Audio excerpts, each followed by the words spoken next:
प्रकाश sir, आज जो affidavit की बात हो रही है, तो ऐसी परिस्थिति में चूंकि सोशल मीडिया पर ये सवाल कल से तैर रहा था, तो मुझे लगा पूछ लूं आपसे।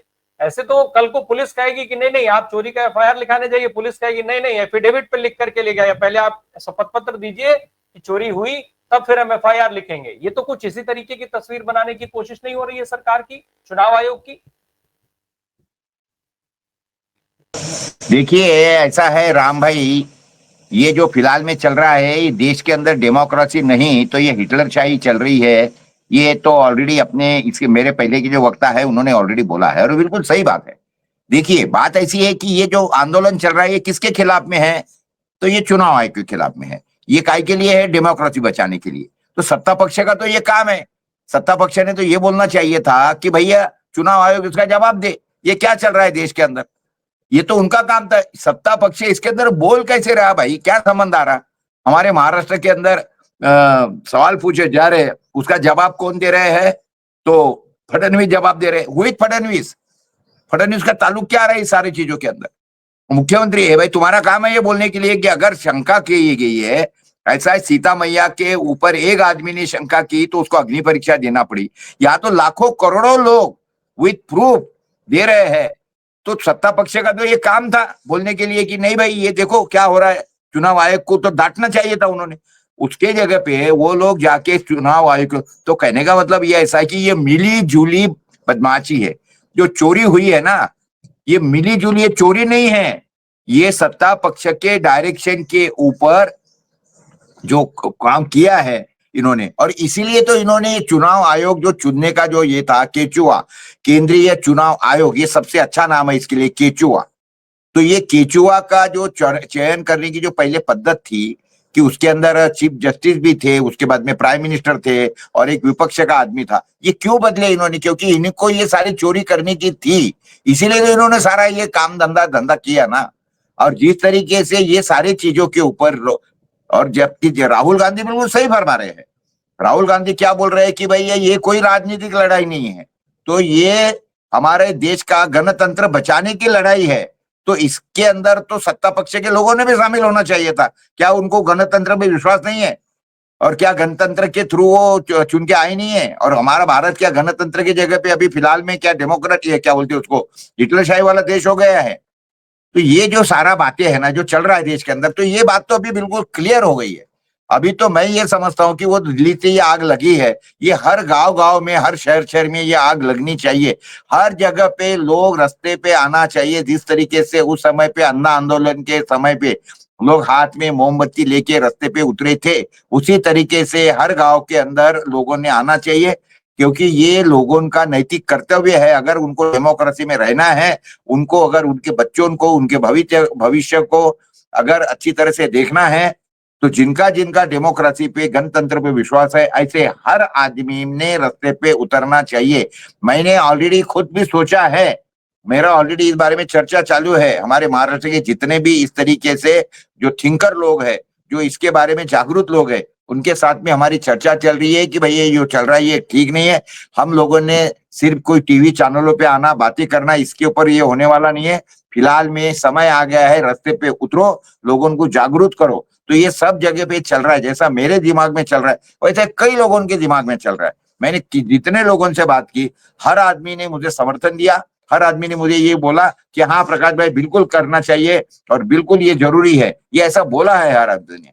तो कहने का मतलब अभी जो है ये, और जो बातें मैं बोल रहा हूँ, देखिए 2014 में वन साइडेड था।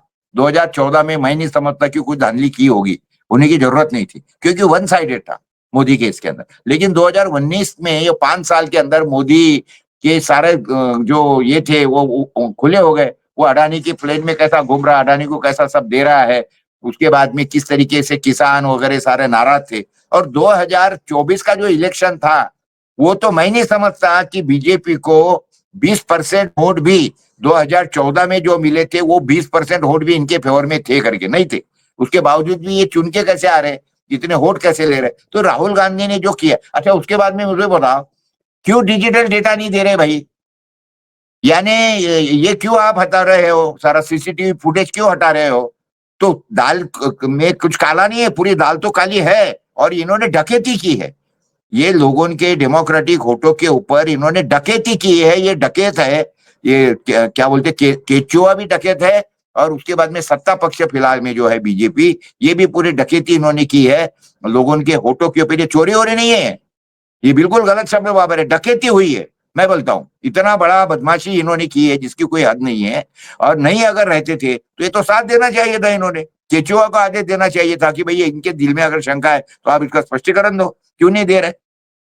तो अभी जो न्यायालय है, न्याय व्यवस्था है, सुप्रीम कोर्ट है, इसके अंदर सुप्रीम कोर्ट ने सो मोटो संज्ञान लेना चाहिए सारी चीजों का। जब राहुल गांधी ने ऑन प्रूफ दिया है, और उसको तो डिजिट, अच्छा वो भी उन्होंने क्या कर दिया, ऑप्टिकल इमेज के हिसाब से। वो हालांकि कंप्यूटर में ये होता है कि अगर कोई पीडीएफ फाइल भेजता है तो उसको हम लोग उसको टेक्स्ट में कन्वर्ट कर सकते हैं, लेकिन इन्होंने ऐसी फाइलें बना के दे दी कि जो कन्वर्ट नहीं हो सकती थी। तो ये सारा का सारा बदमाशी चल रहा। ये तो क्लियर कट हो गया है, चुनाव आयोग नालायक है और डकैत है, और इनके साथ में मिलके चुनाव आयोग और सत्ताधारी पक्ष मिला के ये देश के अंदर इन्होंने लोगों के वोटों की डकैती की है। ये बात बिल्कुल क्लियर है जी। प्रकाश सर, ये जो पूरा सीन क्रिएट किया जाता है बार बार रह रह करके, जिस तरीके की स्थिति बनाई जाती है, और आज जो चीज सड़कों पर दिख रही है, क्या देश की जनता को इसका अंतर समझ में नहीं आएगा कि क्या जो है वो प्लांटेड है और क्या एक्चुअल है? नहीं, देखिए अभी जनता कोई इतनी मूर्ख रही नहीं है। ये तो सारी चीजें लोगों को समझ में आ रही है, और ये बात तो बिल्कुल तय हो गई है कि चुनाव में धांधली हुई है, और उसी लिए ये सारा करने का था, इनको तो पता लग गया था। तो इसीलिए तो इन्होंने 2019 से ये जो चुनाव आयोग को, केचुआ को जो बदला, जिस तरीके से उसको चेंजेस करवा दिए, और उसके बाद में वो महमूद प्राचा ने जैसे उधर बोला था और हाईकोर्ट ने बोल दिया था कि भाई इनको पूरा का पूरा डेटा दिया जाए, तो इन्होंने रातों रात जाके उसके सारे रूल बदल दिए। तो ये सारी बातें तो क्लियर है राम भाई, इसके अंदर अभी कोई हाथ कंगन को आरसी क्या।